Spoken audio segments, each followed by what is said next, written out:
뭐 기도 가운데서도 말씀을 드렸는데 내일부터 전도 집회가 진행이 되는데요. 주변에 하나님을 알지 못하는 분들에게 말씀을 전하고 계십니까? 부담을 드리려고 한 말은 아니고요. 오늘 주제와 좀 연관이 되어 있는 말이라서 제가 먼저 이것을 질문을 드려보았습니다. 전도하고 계신 분을 위해서 기도도 하고 애쓰고 계실 텐데요. 먼저 저도 기도 가운데 말씀을 드렸지만 전도 집회 강사로 말씀을 전할 정성민 집사님을 위해서도 많은 기도 부탁드립니다.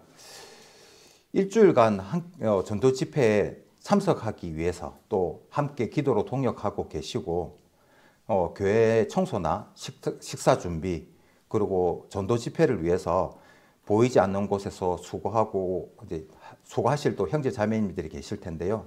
그 형제 자매님 위에 주님의 은혜와 평강이 함께하길 또한 기도 부탁드리겠습니다. 이런 마음을 품으면 안 되겠지만 전도 집회라고 하면 뭐 제가 특별하게 하는 것도 없음에도 불구하고 왠지 모르게 마음에 부담감으로 다가오기도 합니다. 전도를 해야 하는 부담감도 있겠지만요. 그것보다 전도 집회 기간 내내 교회에 와서 집회를 참석해야 한다는 이것 자체가 더 큰 부담감으로 다가오는 듯 합니다. 상반기 전도 집회 때 저는 한 번도 빠짐없이 다 참석을 했었고 이번 전도 집회 때도 사회를 맡아서 하루도 빠짐없이 전도 집회에 참석할 예정입니다. 상반기 전도 집회는 저희 가정이 이제 광명생명교회에서 믿음 생활을 시작하고 한 달에 한두 번 오다가 이제 매달 이렇게 하루도 빠짐없이 주일마다 빠짐없이 교회에 참석해야 되겠다고 다짐을 한 후에 있었던 첫 번째 전도 집회였는데요. 제가 교회에 무엇을 하면 좀 전도 집회에 도움을 될까 생각을 하다가 합심해서 제가 할 수 있는 것이라고는 전도 집회에 하루도 빠짐없이 참석하는 것이라는 생각이 들어서 열심을 품고 참석을 했었습니다. 이번 이제 전도 집회가 또 계획되어 있었던 것을 이제 광고 시간을 이제 들으면서 전도 집회 때 첫날이나 마지막 날쯤 참석할까라고 생각을 했었는데요. 하나님이 마음 가운데 열심을 품으라는 음성을 주셔서 그 음성에 순종하기로 작정을 했습니다. 하나님은 우리 마음 가운데 늘 순종을 요구하시는 음성을 주시는데요. 사실 그 하나님의 음성에 순종하기보다는 무시하거나 불순종하는 것이 마음 가운데 훨씬 더 쉽고 수월합니다. 하나님의 말씀에 순종하는 것이 잘 되지 않을 때는 뭐든 맡아서 하게 되면 그 일 때문이라도 하나님 일에 순종할 수밖에 없게 되는데요. 하나님이 순종할 수 있도록 저에게 지혜를 주셔서 제가 말주변에 있거나 뭐 앞에 나와서 사회를 잘하는 것은 아니지만 이번 전도 집회 때 사회를 맡아보겠다고 목사님에게 말씀을 드렸습니다. 일주일간 전도 집회에 참석하고 뭐 사회를 맡아 하려면 매일 먼 거리를 이제 왔다 갔다 해야 하고 그것 때문에 시간을 비워야 하는 문제도 있지만 뭐 기름값이라든지 현실적인 부분들이 부담감으로 다가오기도 했습니다. 근데 감사하게도 저에게 일어나는 모든 일은 다 하나님의 은혜라는 생각들을 제 마음 가운데 가득 채워주셔서 그 일이 저에게 부담감이었던 그 일이 저에게 위로와 위안으로 다가왔습니다. 어쩌면 이 일은 저에게 훈련이자 하나님의 음성에 순종하는 법을 배우는 것이라는 생각에 감사함이 이제 더 들어져서 그 마음으로 열심히 해보려고 하고 있습니다. 올해는 이제 상반기, 이제 하반기 이렇게 두 번의 전도 집회가 이제 진행이 되고 있는데 내년에는 목사님이 이제 횟수를 더 늘릴 계획을 하고 계시더라고요. 내년에도 변함없이 합심하여 함께 우리에게 주어진 사명을 다하는 우리 광명생명교회 형제 자매님이 되었으면 합니다. 전도라는 사전적 의미를 조금 찾아봤는데 전도는 도리를 세상에 널리 알림, 기독교의 교리를 세상에 널리 전하여 믿지 아니하는 사람에게 신앙을 가지도록 인도하는 것을 말합니다. 전도 집회 계획이 세워지고 계획된 날짜가 다가오면 주변을 돌아보고 전도할 생각을 하게 되고 전도할 대상을 위해 기도도 하고 많은 노력을 하게 됩니다.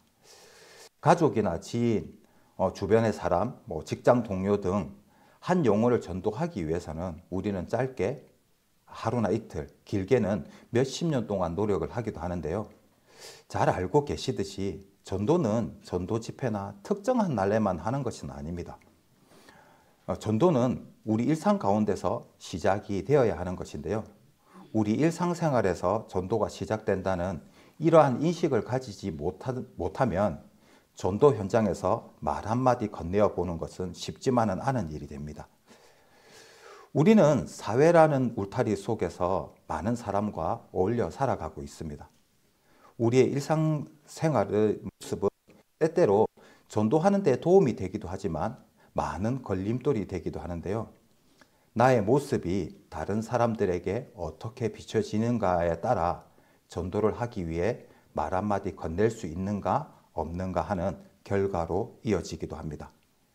다른 사람들이 보기에 내가 좋게 보이거나 선하게 보이지 않는다면 내가 전하려고 하는 그 하나님에 대해 알려고 하지도 않고 또 들어주려고 하지 않기 때문에 전도를 한다는 것은 말처럼 쉬운 일이 아닌 것이 되는 것입니다. 때때로 우리는 전도를 잘 하지 못하고 전도가 잘 되지 않는 이유를 나의 연약한 믿음에서 찾고는 합니다. 전도를 잘 하지 못하는 이유를 말하라고 한다면 어디 연약한 믿음뿐이겠습니까? 성경 내용을 많이 알고 있지 못해서, 하나님을 알지 못한 사람들을 향한 긍휼함이 없어서 등등 다양한 이유일 것입니다. 그렇다면 우리가 전도를 하지 못하는 이유가 정말 우리의 연약한 믿음 때문일까요? 이전 설교에서 우리의 믿음이 절대 연약하지 않다고 제가 말씀을 드렸던 적이 있습니다. 우리의 믿음은 영원히 멸망받을 수밖에 없었던 죄악된 인생이 구원함을 얻는, 즉 영원한 생명을 갖게 만든 믿음이 아닙니까? 그렇기 때문에 결코 우리의 믿음은 연약해서도 안 되고 연약할 수도 없습니다. 베드로는 베드로전서 3장을 통해서 디아스포라, 즉 고난과 박해 속에 살아갔던 성도들에게 믿음과 소망을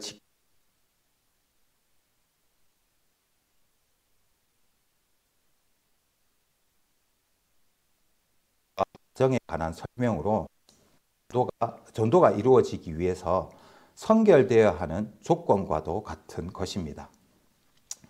본문 말씀을 다시 한번 살펴보도록 하겠습니다.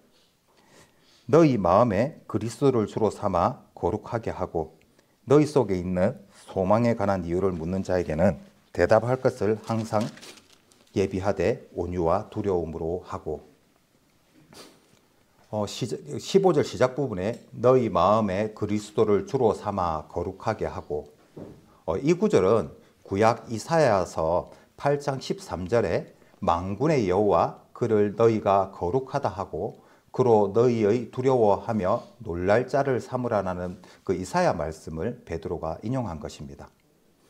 여호와에 대한 두려움은 그의 거룩하심에 대한 참된 인식에서만 주어지는 것인데요. 그의 거룩하심을 인식한다 함은 그가 만군의 여호와 곧 피조세계와 구별되어 홀로 높이 계시는 절대 주권자임을 아는 것입니다. 이러한 지식을 가진 사람이라면 상황 변화에 따라 안절부절하거나 두려워하지 않을 것입니다.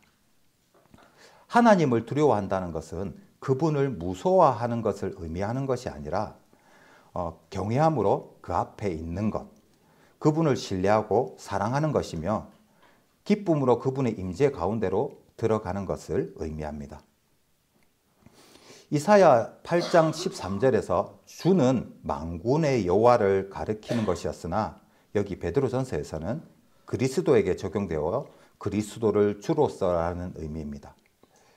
거룩하게 하고에 해당하는 헬라어 하기아사테라는 이 단어는 그리스도를 거룩한 분으로 인정하라는 의미로서 그리스도의 주권을 인정하는 것을 나타내는데요.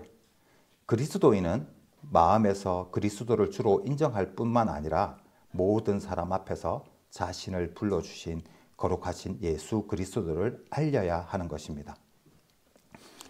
그리스도를 주로 인정하고 거룩하신 분, 그리스도를 알리는 이것은 단순히 입으로만 말하는 것이 아니라 그리스도를 닮아 우리도 거룩하게 되는 것을 의미하는데요.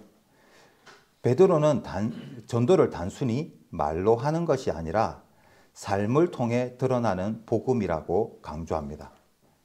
그리스도인들의 정직한 행실, 선한 행동, 고난 속에서도 흔들리지 않는 소망, 그리고 겸손한 태도는 비그리스도인들에게 복음을 전하는 가장 강력한 도구로 제시되기 때문입니다. 앞으로 조금 넘겨서 베드로전서 1장을 한번 찾도록 하겠습니다. 베드로전서 1장 15절에서 16절 말씀입니다.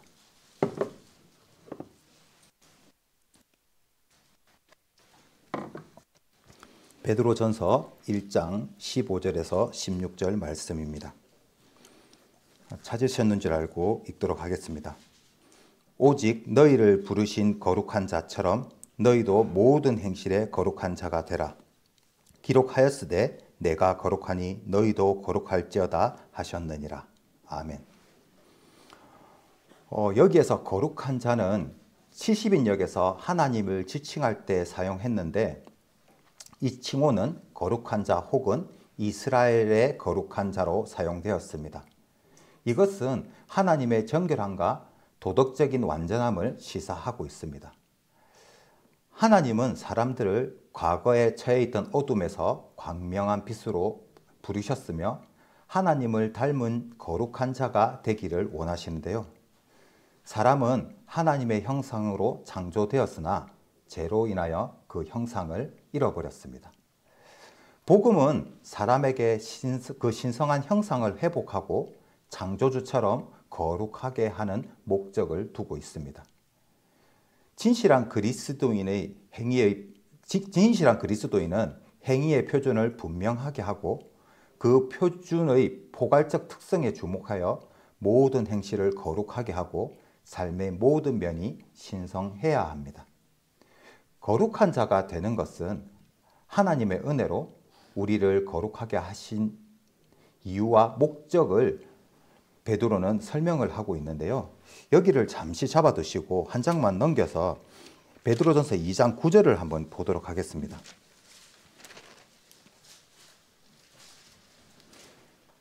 베드로전서 2장 9절입니다. 오직 너희는 택하신 족속이요 왕같은 제사장들이요 거룩한 나라요 그의 소유된 백성이니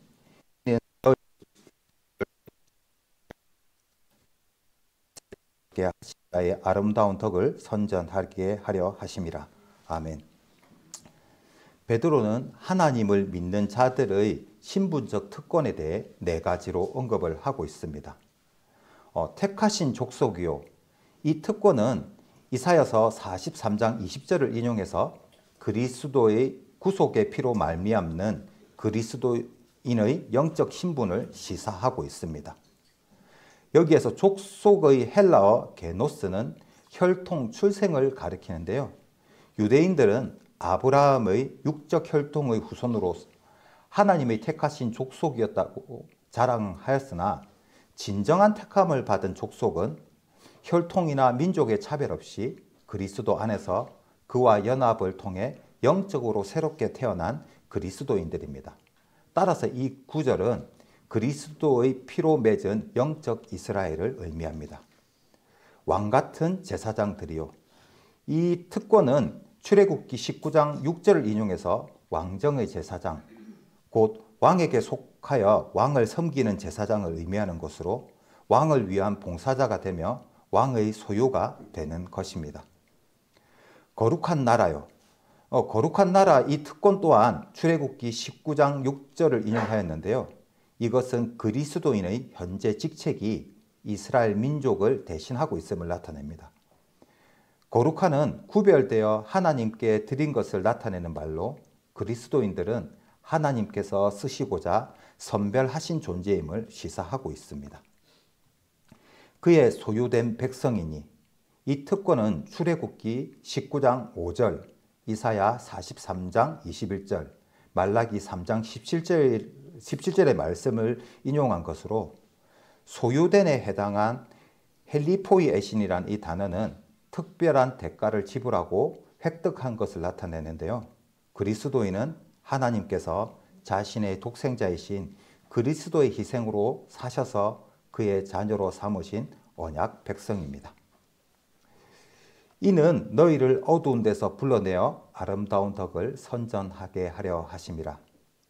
이 구절에서 하나님께서 위에 네 가지 신분을 그리스도인에게 부여하신 이유를 말하고 있습니다. 어두운 데서 불러내어, 이것은 그리스도인의 구원의 과정을 나타내는 표현인데요. 로마서 8장 29절에 하나님이 미리 아신 자들로 또한 그 아들의 형상을 본받게 하기 위하여 미리 정하셨으니 이는 그로 많은 형제 중에서 맏아들이 되게 하려 하심이라는 말씀으로 그리스도에 연합하기 이전에 죄와 사망의 어둠에서 미리 정하신 자들을 부르신 사실을 시사하고 있음을 알 수 있습니다. 하나님께서 그리스도인을 죄와 사망의 어둠에서 구원하여 앞서 언급한 네 가지 신분을 부여하여 거룩하게 하신 목적은 덕을 선전하게 하는 것입니다. 덕에 해당하는 헬라어 타스 에레타스라는 이 말은 찬미 혹은 탁월함을 나타내는 것으로 이는 하나님이 갖는 여러 종류의 속성을 가리키고 있는 것입니다. 그리스도인을 어두운 데서 불러내어 빛의 자녀가 되게 하신 하나님의 실질적인 행동을 시사하는데 그리스도인들은 이러한 하나님의 속성과 역사를 전해야 할 책임이 있습니다. 12절을 한번 보도록 하겠습니다. 9절 밑에 12절.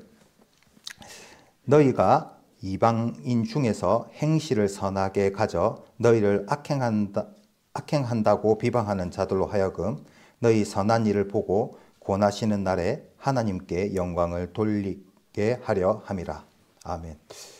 비그리스도인들은 그리스도인들의 잘못을 관가하지 않으며 그것으로 인하여 하나님을 부정하거나 모욕하기도 합니다. 그래서 그리스도인들은 비그리스도인들과 함께 살아가면서 하나님께 영광은 돌리는 것은 물론이거니와 비그리스도인들에게 책 잡히지 않는 선한 행동을 해야 하는 것입니다. 예전에는 아주 사소한 일상생활의 모습까지 권면하는 교제나 설교가 많았었습니다. 예를 들어보면 형제님들에게는 어디 가서 누구랑 식사를 하고 나서 신발을 못 찾는 것처럼 신발이 잘 안 신기는 것처럼 시간을 끌어서 계산을 하지 않으려고 하는 그런 행동을 하지 마라. 또는 자매님들에게 시장 가서 콩나물을 사면서 500원 깎으려고 하지도 말고 나서서 한 주먹 더 집어넣으려고 하지 말라. 이런 아주 사소한 일상적인 구체적인 모습까지도 비그리스도인들에게 책 잡힐 행동을 하지 말라고 권면을 많이 했던 것이 기억이 납니다. 그 이유는 우리의 행실이 올바르지 못함의 결과가 전도에 영향을 미치기 때문인데요. 어떠한 영향을 가져오는지 구체적으로 설명을 드리지 않아도 잘 알고 계실 것입니다. 이번 설교 말씀을 준비하면서 교회 안에 성도들의 일상에 대한 권면이 점점 사라져 가고 있다는 생각을 하게 되었습니다. 혹시 잔소리와 충고의 차이가 무엇인지 아십니까? 잔소리는 들으면 왠지 기분이 나쁜데 충고는 더 기분이 나쁘다고 합니다. 이것은 요즘 시대적인 인식을 반영한 나는 나고 너는 너인데 왜 참견하느냐는 생각에서 나온 말인 것 같습니다.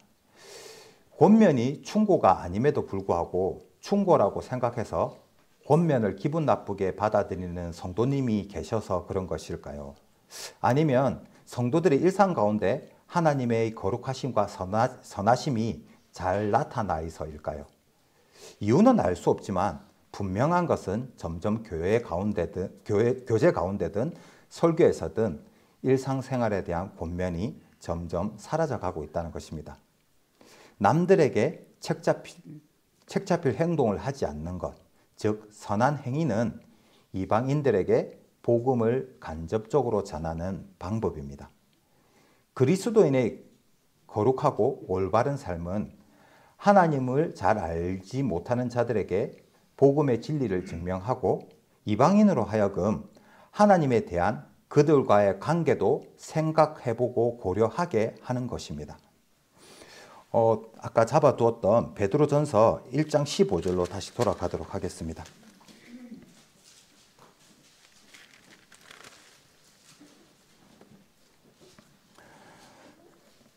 베드로전서 1장 15절입니다. 오직 너희를 부르신 거룩한 자처럼 너희도 모든 행실에 거룩한 자가 되라. 거룩한 자가 되라에서 이 되라에 해당하는 헬라어 게네테테는 되다에 해당하는 헬라어 기노마이의 단순 과거 수동 형태의 명령형입니다. 여기서 거룩한 자가 되라라는 이 말의 의미는 명령이기보다는 거룩한 존재이니 거룩함을 나타내라는 의미입니다. 이 거룩은 일상생활의 행동과 연관되어 있는 것으로서 세상에서 윤리를 실행하는 것이며 하나님의 말씀에 순종하는 것입니다. 그리스도인은 하나님을 닮아야 하는 존재로서 하나님의 성품을 세상에 드러내야 합니다. 행실에 해당하는 헬라어 아나스트로페는 선한 행실, 선한 양심, 정결한 행위를 의미하는 것으로 쓰여졌는데요. 16절에 기록하였으되 내가 거룩하니 너희도 거룩할지어다 하셨느니라. 기록하였으되에 해당하는 헬라어 게그라포타이는 구약 성경을 인용할 때 사용되는 전형적인 표현인데요. 베드로는 구약 시대에 하나님의 백성들이 거룩하게 살도록 요청받았던 그 레위기에 기록된 말씀을 인용하여서 언약의 그리스도인에게도 동일하게 거룩하게 살아가는 삶을 요청하고 있습니다. 레위기에 기록된 그 하나님의 백성들이 거룩하게 살도록 요청을 받았다는 말씀을 조금 찾아보도록 하겠습니다. 레위기 11장 말씀을 찾도록 하겠습니다. 구약 레위기 11장 말씀입니다.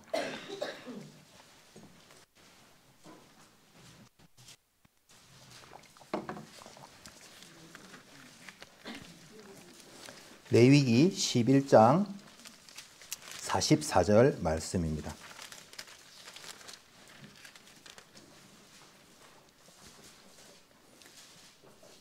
레위기 11장 44절 말씀입니다. 찾으셨는 줄 알고 읽도록 하겠습니다. 나는 여호와 너희 하나님이라. 내가 거룩하니 너희도 몸을 구별하여 거룩하게 하고 땅에 기는 바 기어다니는 것으로 인하여 스스로 더럽히지 말라. 아멘. 여기서 내가 거룩하니 너희 몸을 구별하여 거룩하게 하고, 이 거룩은 어원상 분리, 구별이란 뜻으로 모든 죄악과 부정한 것으로부터 분리된 상태에 있는 것을 의미합니다. 이 말은 원래 하나님에게 적용되는 말로서 하나님은 본질적으로 죄악과 분리된 절대 거룩하신 분이기 때문입니다.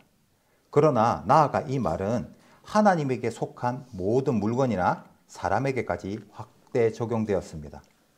그러므로 하나님의 영광을 나타내기 위해 만민 중에 구별된 이스라엘 백성 역시 반드시 거룩한 백성이 되어야 했고, 구약시대의 모든 정결법은 바로 이것을 위해 제정되었습니다.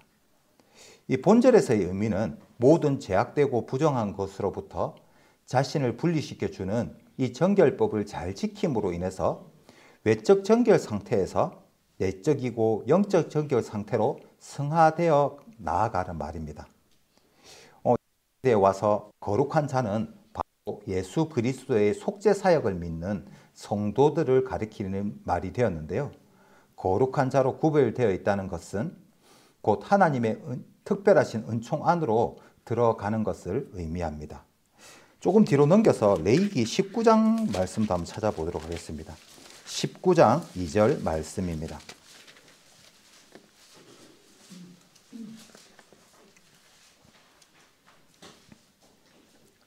19장 2절 말씀입니다. 너는 이스라엘 자손의 온 회중에게 고하여 이르라.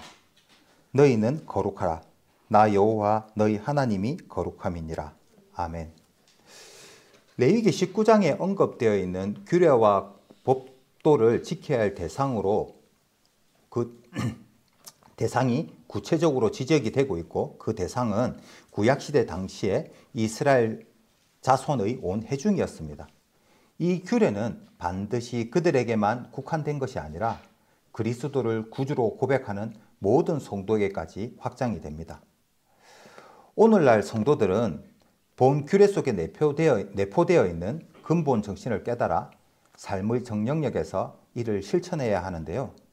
너희는 거룩하라. 너희 하나님이 거룩함이니라. 이 거룩하다에 해당하는 히브리어 카도시는 구별되다, 분리되다는 뜻으로 모든 죄악된 것과 부정한 것으로 구별되어 분리된 상태를 가리킵니다. 그런 의미에서 하나님은 그 속성상 거룩한 분으로서 죄악된 모든 것과 본질적으로 분리된 순결하신 분입니다. 따라서 언약의 백성 역시 하나님과의 교제를 위해서 반드시 죄와 부정으로부터 분리되어 거룩한 백성이 되어야만 합니다. 이를 위해서 하나님께서 각종 정결법을 제정하셨고, 또한 정결법의 준수를 통해서 외적 정결 상태에서 내적이고 영적인 정결 상태로 나아갈 것을 요구하고 계시는 것입니다. 바로 한 장 넘겨서 레위기 20장 26절 말씀도 한번 보도록 하겠습니다. 20장 26절 말씀입니다. 너희는 내게 거룩할지어다. 이는 나 여호와가 거룩하고 내가 또 너희를 나의 소유를 삼으려고 너희를 만민 중에서 구별하였음이니라. 아멘. 이스라엘은 다른 민족들과 구분되어야 했는데 예배 형태뿐만 아니라 이상과 목적, 사교와 오락생활, 음식물, 그리고 의복도 달라야 했습니다. 하나님이 그의 백성들을 다른 민족들과 구별한 것은 단순히 구별하기 위해서가 아니라 모든 생활 습관에서 하나님의 온전한 성품을 나타내도록 하기 위함이었습니다. 그렇게 함으로써 이방 민족들조차 하나님의 율법의 우월성을 인정하게 될 것이기 때문입니다. 그리스도인들이 비록 복음 안에 산다 할지라도 율법과 무관하지 않으며 오히려 율법을 완성한 사랑의 원리를 따라서 윤리적인 삶을 영위해야 하는 것입니다.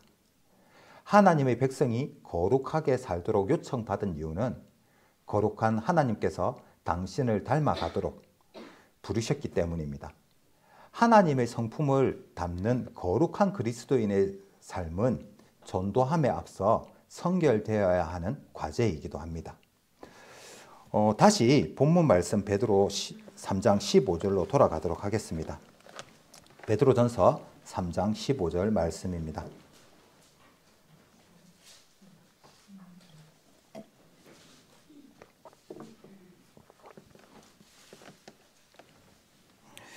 너희 마음에 그리스도를 주로 삼아 거룩하게 하고 너희 속에 있는 소망에 관한 이유를 묻는 자들에게 항상 자기는 대답할 것을 항상 예비하되 온유와 두려움으로 하고. 제 안에 있는 소망, 우리 형제 자매님들 안에 있는 소망이 무엇입니까? 먼저 우리 안에 있는 소망을 분명하게 알아야 이 소망에 관한 이유를 묻는 자들에게 대답을 해줄 수 있을 텐데요. 소망에 관한 많은 말씀이 있지만 베드로 전서를 통해서 살펴보면 더 정확하고 분명하게 이해할 수 있습니다. 여기를 잡아두시고 조금만 넘겨서 앞쪽으로 넘겨서 베드로전서 1장 3절과 12절 말씀을 보도록 하겠습니다. 베드로전서 1장 3절 12절 말씀입니다. 찬송하리로다. 우리 주 예수 그리스도의 아버지 하나님이 그 많으신 긍휼대로 예수 그리스도의 죽은 자 가운데서 부활하심을 말미암아 우리를 거듭나게 하사 산 소망이 있게 하시며. 21절 말씀입니다. 너희는 저를 죽은 자 가운데서 살리시고 영광을 주신 하나님을 그리스도로 말미암아 믿는 자니 너희 믿음과 소망이 하나님께 있게 하셨느니라. 아멘. 그리스도인들이 하나님 안에 거할 수 있고 하나님을 믿을 수 있는 것은 그리스도로 말미암아야만 가능한 일입니다. 예수는 자신의 대속적인 죽음을 통해서 하나님과 원수되었던 인간과 하나님 사이를 화해시키셨고, 하나님은 예수를 죽은 자 가운데서 부활시키셨는데요. 예수의 부활은 그리스도인의 신앙의 근거가 됨을 시사하고 있습니다. 하나님께서 예수를 부활시킬 뿐만 아니라 영광을 주신 것은 예수를 통해서 그리스도인들도 미래의 영광을 누리게 된다는 것을 보증해 주시는 것인데요. 그리스도인이 가지는 소망이라 함은 하나님 안에서 영생을 소유하는 기대입니다. 다시 베드로전서 3장 15절 말씀으로 돌아오도록 하겠습니다. 소망에 관한 이유를 묻는 자에게 여기서 이유에 해당하는 헬라어는 로고스입니다. 로고스는 말, 진술, 연설 등을 나타내는데요. 이 로고스는 일반적인 의미와 신학적인 의미로 신약 성경에서 331회나 사용이 되었습니다. 말, 진술, 연설 외에도 언사, 격언, 선언, 연설, 가르침, 교훈, 교리, 이야기, 질문, 명령, 정보, 해명, 설명, 기록된 말씀, 그리스도 자신 등 다양한 의미를 가지고 있습니다. 우리가 잘 알고 있는 요한복음 1장 1절에 태초에 말씀이 계시니라, 이 말씀이 하나님과 함께 계셨으니 이 말씀은 곧 하나님이시라. 여기에서 말씀에 해당하는 헬라어가 로고스입니다. 요한은 로고스를 범신론적이고도 비인격적인 우주의 원리로 해석한 것이 아니라 천지 창조와 함께 있었고 이제 육신을 입고 우리 가운데 오신 하나님의 아들을 나타내는데 로고스라는 말을 사용했던 것입니다. 요한은 예수께서 하나님의 구속의 뜻을 성육신을 통해서 결정적으로 드러내셨기 때문에 로고스라 하였으며, 이러한 요한의 로고스 사상은 헬라 철학에서 온 것이 아니라 구약의 히브리 사상에서 가져온 것이라고 할 수 있는데요. 로고스를 예수님과 동일시함으로 로고스의 개념을 완전히 인격적으로 사용해서 이해를 하면 우리가 해야 하는 전도가 무엇인지 쉽고 명확하게 이해할 수 있습니다. 전도는 우리 일상생활 가운데서 시작되어야 하며, 그렇기 때문에 거룩한 우리의 삶의 모습을 강조하면 지나침이 없습니다. 소망에 관한 이유를 묻는 자에게라는 이 구절에서 이유로 번역되었던 로고스를 소망에 관한 그리스도를 묻는 자에게라고 바꿔 이해하면 더욱더 전도가 쉬워집니다. 베드로는 우리가 믿음 안에서 온전히 서서 거룩한 삶을 살아갈 때 우리의 모습을 통해서 예수 그리스도의 모습이 나타날 것이라고 말하며, 우리 안에 있는 소망에 관한 예수 그리스도, 하나님을 비그리스도인들이 물어올 것이고 이 물음에 대답하고 설명하는 것을 전도라고 말하고 있습니다. 하나님께 자신의 마음을 두고 소망을 가진 자들은 비그리스도인들과 구별될 수밖에 없으며, 비그리스도인들은 그 점에 대해 의아해하고 질문을 하게 됩니다.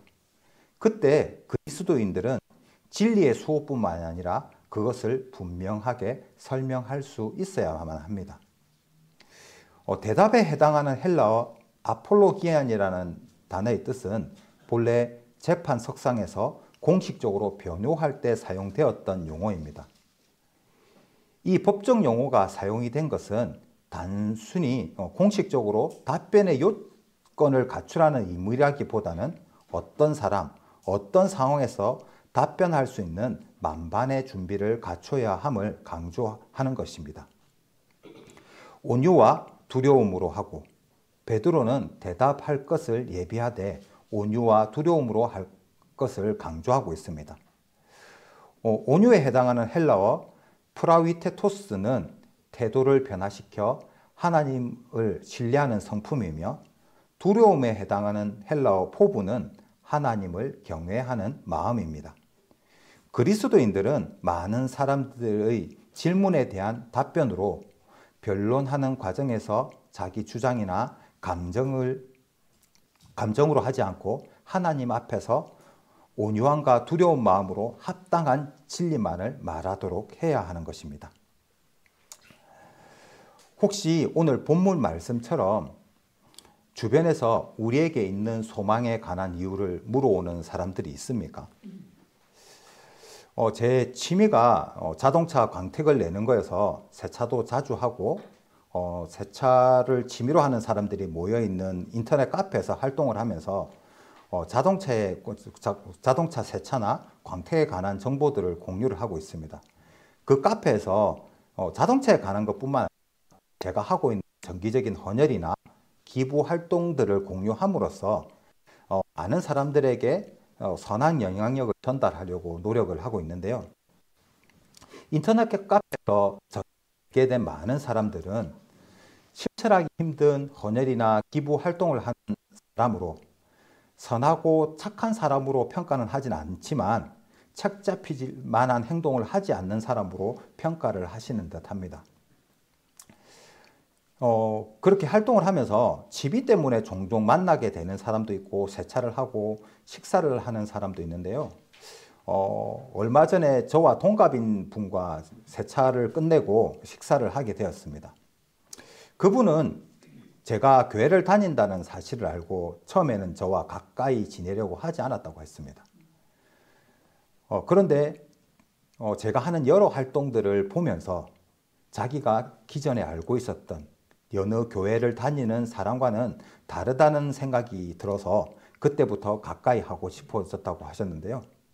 그분과 종종 만나서 세차를 하고 가끔씩 식사도 하고 이야기를 나누게 되면 취미에 관한 것, 자동차 광택이나 세차에 관한 얘기들만 주로 하게 됩니다. 그런데 지난달에 그분과 만나서 식사를 하게 되었는데 식사 후 이제 카페에 가서 커피를 한 잔 마시면서 그분이 저에게 느닷없이 하나 질문을 했습니다. 기도를 하면 그 기도가 다 들어지냐고 물었습니다. 그렇게 하나님과 교회에 대한 이런저런 얘기를 나누면서 한 2시간 정도 얘기를 나눴던 것 같습니다. 그날은 세차 얘기는 하나도 하지 않고 오롯이 이제 교회 얘기만 하게 되었는데요. 그분은 하나님의 존재 자체도 믿지 않을 뿐만 아니라 교회를 싫어한다고 하시더라고요. 교회를 싫어하시는 이유는 큰아버지가 모 교회의 장로로 이렇게 교회 생활을 하시고 계시는 분이셨는데 평소에 가족들에게 하는 행동이나 어떤 행실이나 또 제사 문제 때문에 형제들 간의 갈등이 있다 보니까 본인이 어려서부터 교회에 다니거나 교회를 믿거나 하면 부자지간의 연을 끊겠다고 아버지께서 수도 없이 그런 말을 해와서 그 아버지 때문으로 인하여 교회에 대한 굉장히 안 좋은 인식을 가지게 되었다고 합니다.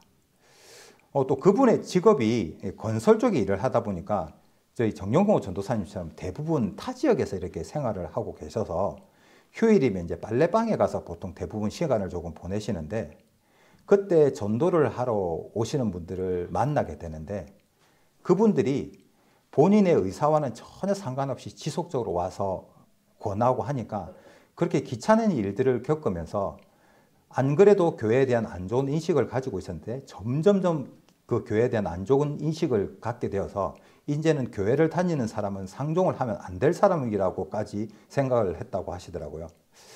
그럼에도 불구하고 기도를 하면 그 기도가 이루어지는 경험을 했는지, 그 기도가 들어지는지, 눈으로 볼 수 없는 그 하나님을 어떻게 믿고 그분에게 복을 빌 수 있는지, 그리고 그 복을 받기 위해서 교회에 나가고 기도하는 것은 맞는지, 어떻게 인간에게서 태어난 예수님이 하나님의 아들이 될 수 있는지, 지옥에 간다라고 얘기하는데 겁을 줘서 교회에 나오게 하려고 하는 것은 아닌지 궁금한 게 많았나 봅니다. 이 세상을 창조하신 하나님, 성령으로 잉태되신 예수님, 영생에 관한 많은 얘기들을 나누어 주고 싶었지만 시간이 짧아서 많은 얘기를 할 수 없어 너무 아쉬웠는데요. 제가 해드리는 하나님에 대한 그 짧은 얘기를 이해하고 받아들이기 어렵다는 그분에게 강요하기보다는 저는 하나님을 믿기 전에 그분의 생각과 저도 다르지 않았다고, 성경을 믿기 힘들다는 그분의 생각을 이해하고 공감을 해드렸습니다. 그분이 궁금해하는 이런저런 것들을 답변을 해드리면서 하나님에 대해서 관심을 가지고 알려고 하면 좋겠다라고 조언을 해드렸는데요. 하나님은 모든 사람에게 하나님을 알 수 있도록 기회를 주시는데, 앞으로 누군가가 권하거나 혹시나 상담이나 교회 집회를 통해서 말씀을 듣게 된다면 본인이 지금 가지고 있던 그 교회에 대한 편견을 내려놓고 하나님에 대해서 좀 알아봤으면 좋겠다는 마음을 가졌으면 좋겠다라고, 오늘 제가 드리는 이 말씀을 꼭 기억했으면 좋겠다라고 말씀을 드렸습니다. 이전에 그분과의 대화는 늘 자동차 광택이나 세차에 관한 이야기였지만 그분의 질문으로 인해서 하나님에 대한 이야기를 나눌 수 있었는데요. 그분과의 만남 이후에 오늘 본문의 말씀, 너희 속에 있는 소망에 관한 이유를 묻는 자들에게 대답할 것을 항상 예비하되, 이 말씀이 어떻게 우리에게 이루어져야 하는지를 생각해 보는 시간이 되었었습니다. 베드로전서에서는 전도에 대한 구체적인 지침보다는 그리스도인의 삶 자체가 전도의 중요한 도구가 되어야 한다는 메시지를 담고 있습니다. 베드로가 레위기에 기록된 말씀을 인용해서 그리스도인들에게 거룩하게 살아가는 삶을 요청하는 것은 그리스도인의 삶 자체가 전도의 도구로 활용이 되기 때문입니다. 그런데 우리 일상생활의 모습을 전도의 도구로 활용하는 것이 말처럼 쉽지만은 않음을 아마 우리 형제 자매님들은 다 한 번쯤은 경험해 보셨을 것입니다. 우리의 생각하고 뜻하는 바와는 다르게 우리의 선함을 악용하고 이용하는 사람들도 많은데요. 예전에 제가 부산에서 믿음 생활을 할 때 전도 집회가 있어 회사 동료에게 전도를 했던 적이 있습니다. 회사 동료에게 하나님에 대해서 얘기를 했을 때 관심을 보여서 전도 집회가 있는데 같이 가자고 했을 때 또 흔쾌히 같이 가겠다고 했었거든요. 전도 집회가 가까우고 그 친구가 맡은 일이 많아서 참석이 힘들지 않겠냐고 했을 때 제가 그 친구의 일을 도와줘 가며 전도 집회에 같이 가고자 노력을 했었습니다. 바쁜 일이 마무리가 되고 전도 집회에 가는 것이 아무런 문제가 없을 줄 알았는데 당일이 되어서 그 친구는 그간 일이 바빠서 자기 친구들을 못 만났기 때문에 친구들과 만나기로 약속이 되어 있다면서 제가 이제 저랑 같이 전도 집회로 가기로 했던 그 약속을 뒤로 하고 퇴근을 해버렸습니다. 그때 느꼈던 그 상실감과 저의 선의를 이용당한 그 배신감은 이루 말할 수가 없었는데요. 회사 동료에게 전했던 결과가, 전도를 했던 그 결과가 상실감으로 저에게 다가왔을 때 그 다음 그 어느 누구에게도 두 번 다시 말씀을 전하고 싶지 않았습니다. 그런데 저만 그런 것이 아니라 교회 안에 많은 형제 자매들 또한 하나님을 믿으라고 얘기하면 주변 사람들이 싫어해서 말하기가 두렵다고 하는 것이었습니다. 육신적으로 생각을 하면 하나님을 알지 못하고 죽음을 맞이한다면 영원한 형벌이 있는 지옥에서 고통당해야 하는 것은 제가 아니라 그 당사자들일 것이기 때문에 굳이 내가 말씀을 전하려고 애를 쓸 필요가 있을까? 들으려고 하지 않은데 애를 쓸 필요가 있을까? 그런 생각이 먼저 다가왔었는데요. 이것이 전도의 상실감이 가져오는 두려움입니다. 베드로는 이러한 두려움을 극복하라고 권면을 하고 있는데요. 본문 말씀으로 봤던 그 위에 13절 한번 보도록 하겠습니다. 베드로전서 3장 13절입니다. 또 너희가 열심으로 선을 행하면 누가 너희를 해하리요. 여기에서 해하다에 해당하는 헬라어 카코소는 나쁜이란 뜻의 카코스에서 나온 말로서 실제로 상처를 내다라는 의미입니다.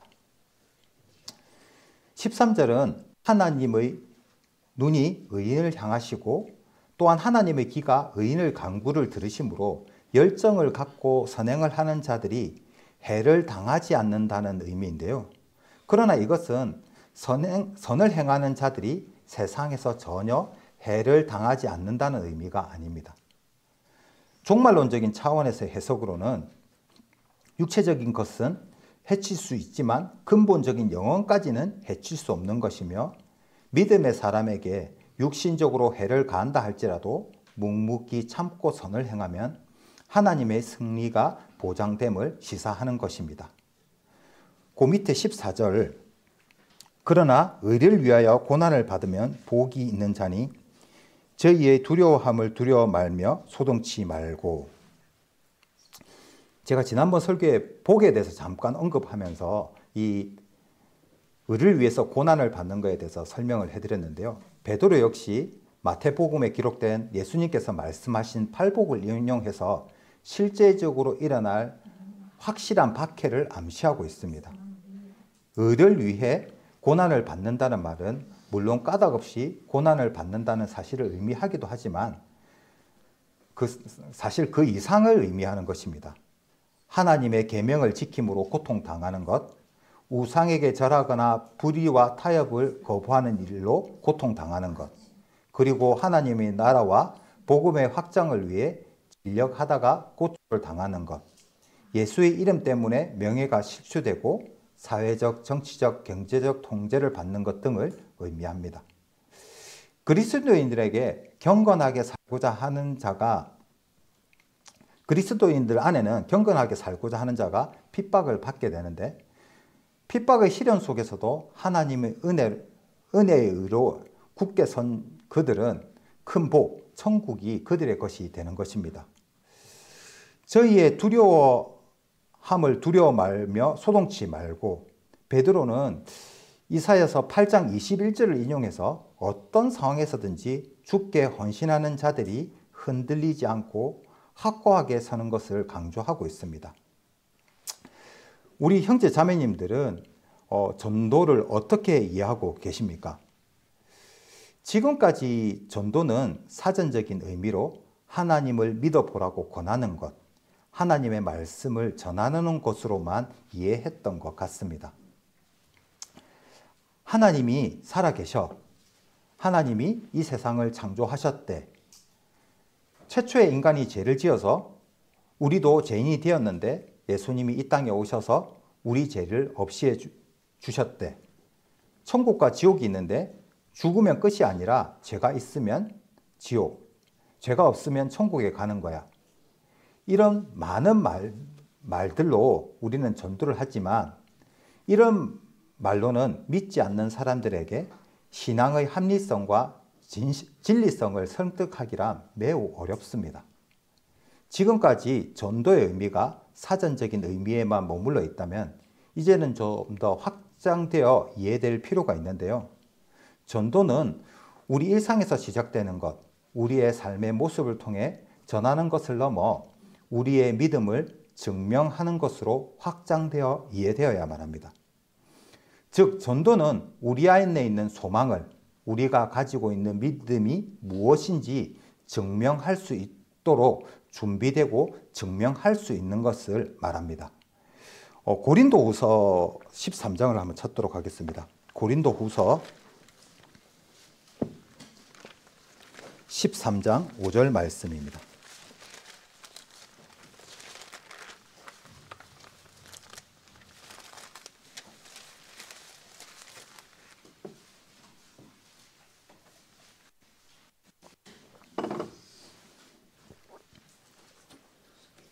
고린도후서 13장 5절 말씀입니다.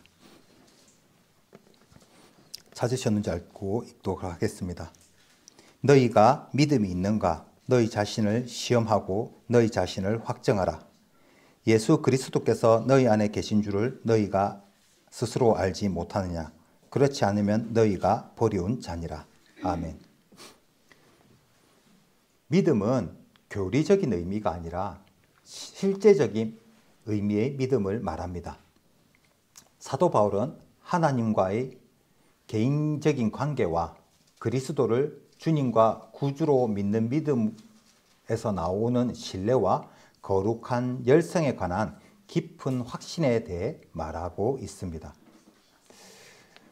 사실 교회에 나오거나 예배에 참석하거나 11조와 헌금 또 안식일을 준수하는 그 2차적으로 중요한 것으로 스스로 시험하는 것만으로 충분하다고 생각하는 명목상의 그리스도인들이 많습니다. 분명 이것들을 등한히 해서는 안 되는 것인데요. 하지만 구원하며 변화시키는 그리스도의 은혜와 관련된 개인적인 경험, 계시된 하나님의 모든 뜻에 절대적으로 충성함, 동기의 진실성, 동료 인간을 향한 이타적 관심과 봉사 등은 심상숙고를 요구하는 훨씬 더 중요한 사안들입니다. 여기서 시험하고에 해당하는 헬라어 페이라조는 시험하다, 유혹하다라는 의미를 가지고 있습니다. 고린도 교인들은 사도 바울의 사도적 권위를 시험해 왔습니다. 그것은 외부적이고 가시적인 것인 생김새나 언변, 그리고 무례하기까지 한 권위적인 처신들에 국한되어 있었습니다. 하지만 사도 바울은 두 가지 점에서 고린도 교인들이 잘못을 하고 있고 이것을 시정하도록 촉구하였습니다. 첫 번째는 시험의 대상에 관한 것으로 다른 사람에게 시험을 할 것이 아니라 고린도 교인들 자신에게 하라는 것입니다. 두 번째는 시험함에 있어서 외적인 요소에 현혹되지 말고 내적인 것, 믿음의 상태를 중요하게 여겨 그것을 철저히 점검하라는 것입니다. 너희 자신을 확증하라. 여기 확증하라에 해당하는 헬라어 도키마조는 시험하여 인정하라는 뜻으로 재련소에서 금과 불순물을 선별하듯이 순수한 것만 골라내어 선택한다는 의미를 갖고 있습니다. 고린도 교인들은 스스로 엄격한 시험을 적용해서 자신들의 믿음이 그리스도에 의해서 인정받을 수 있는지 없는지에 대해 스스로 확증해야 했습니다. 예수 그리스도께서 너희 안에 계신 줄을 너희가 스스로 알지 못하느냐? 그렇지 않으면 너희가 버려온 자니라. 사도 바울은 고린도 교회 교인들에게 그들 안에 그리스도가 계시다는 사실을 알아야 한다고 말합니다. 자기 안에 그리스도가 있음을 모르는 사람은 사실 시험에 낙제된 자며 그것은 결국 스스로 믿음이 없음을 말해주는 것입니다. 그리스도인에게 자신의 믿음을 확증하고 증명하는 것은 대단히 중요한 일입니다.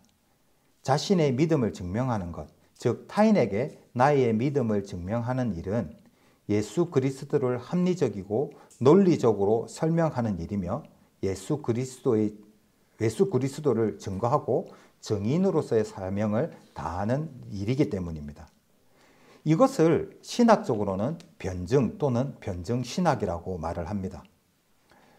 변증신학이라고 하는 것은 기독교 신앙을 변호하고 설명하고 이를 통해서 신앙에 대한 오해를 풀거나 비판에 답하는 신학의 한 분야입니다.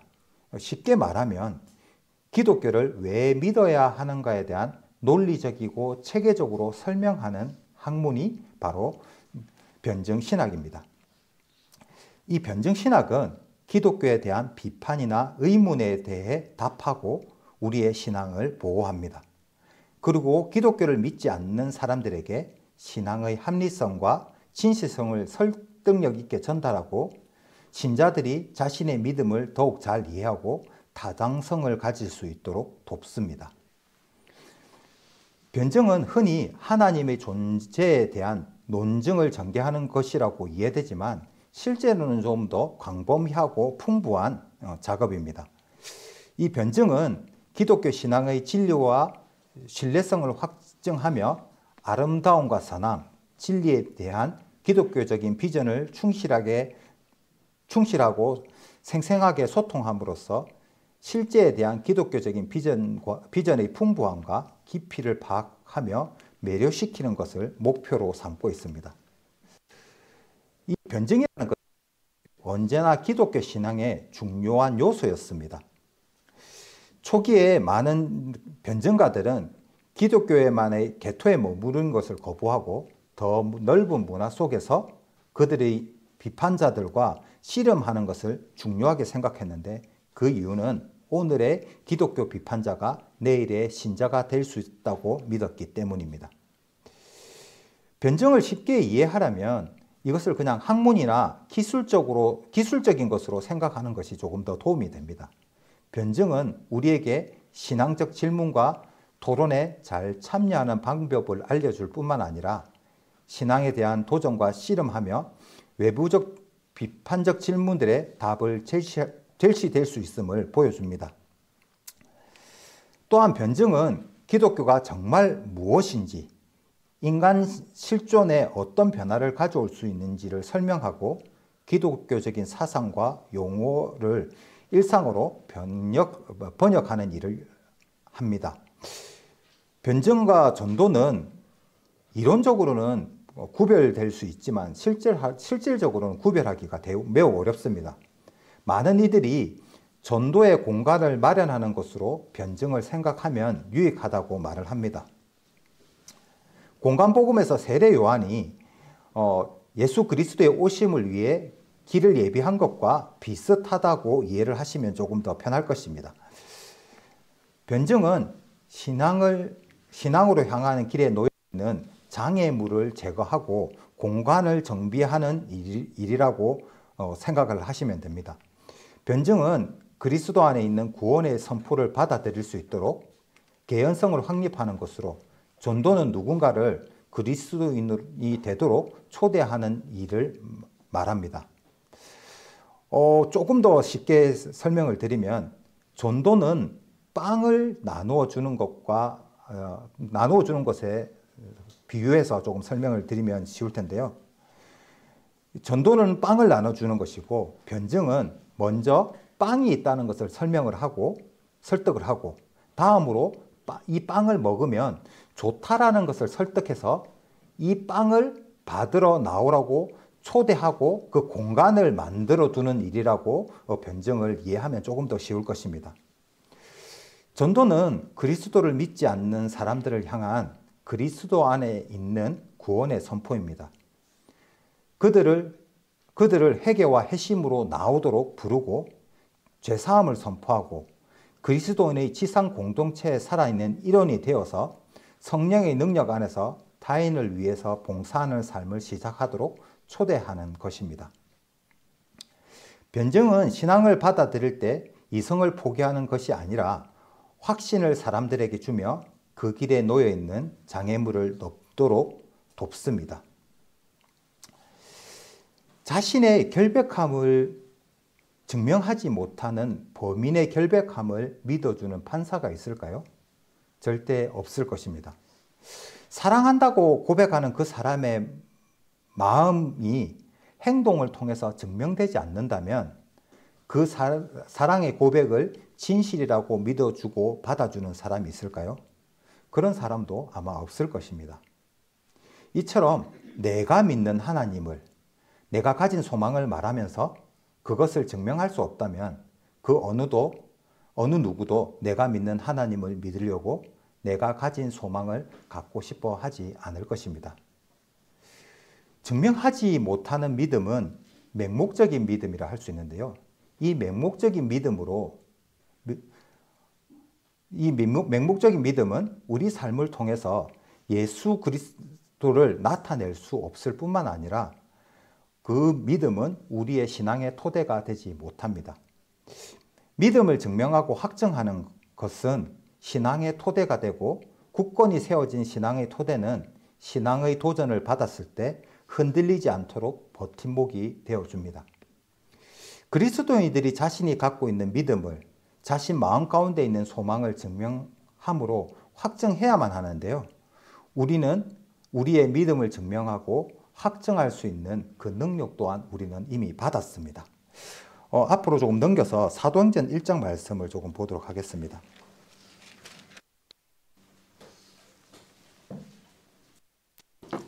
사도행전 1장 8절 말씀입니다.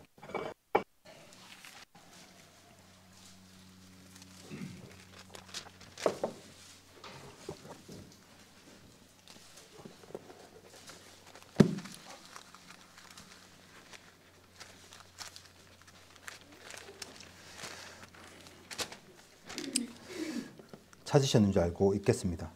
오직 성령이 너희에게 임하시면 너희가 권능을 받고 예루살렘과 온 유대와 사마리아 땅끝까지 이르러 내 증인이 되리라 하시니라.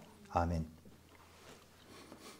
이 구절은 성경의 핵심적인 구절 중에 하나로 예수님이 부활하신 이후에 제자들에게 마지막으로 주신 말씀입니다. 예수님은 제자들이 앞으로 해야 할 사명을 명확하게 전달하고 있습니다.